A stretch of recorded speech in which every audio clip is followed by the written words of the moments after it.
What is your biggest regret? So I have a best friend named Jay who's also my schoolmate and classmate. We are both 16 and live in the same residential area. A little description of Jay. He's tall, handsome, athletic, fit, smart, funny and sweet. He even has good hair and the most beautiful eyes. Jay and I had been friends from kindergarten up till high school. When we were in primary school he confessed feelings many times, but I only considered him a friend. I never saw him to be as handsome and amazing as everyone else did, because I saw him almost all the time of my life. About a month and a half ago, Jay once again confessed to me. This time he did it more maturely and more in a sweet way that I actually felt butterflies in my stomach. But I wasn't sure I felt the same. His confession did really make me think of it, but I really valued our friendship more and I didn't think I felt anything for Jay. So once again I rejected him in a way I regret to this day. I laughed and said, "So I'm still your little obsession? Grow up and move on already, Jay." His face after I said that made me regret my words. He didn't laugh like I did. It seemed like he was fighting back tears. I honestly didn't think he was being 100% serious, because he would always say how he will confess 100 times a week to wait for me to say yes. Jay just walked away and left. He didn't come to school the next day.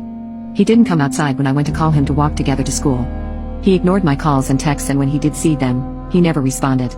At first I was angry at him. Why was he taking rejection so seriously?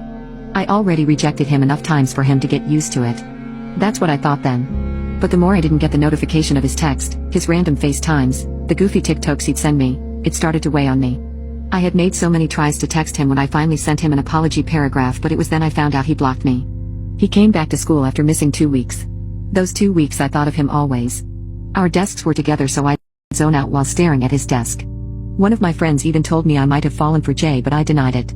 I denied it until I saw him when he came back. Jay looked like a whole different person. He had dyed his blonde hair jet black and had gotten an amazing haircut. His aura completely changed as soon as he entered the class. Everyone looked at him and I did too. He sat down at his desk and didn't even turn to look at me. Everyone came and showered him with compliments about his good haircut, and he suddenly had the most charming smile as he thanked everyone. Well, everyone but me. I turned to him with a happy smile and said, "Black hair really suits you well. You look so handsome." But he ignored me and continued to speak to this other guy who even stopped talking so Jay would react to my comment, but Jay did nothing. He ignored me the whole morning, and when our homeroom teacher came he asked to switch seats but was denied. He ignored me and hung out with the people he knew I didn't like.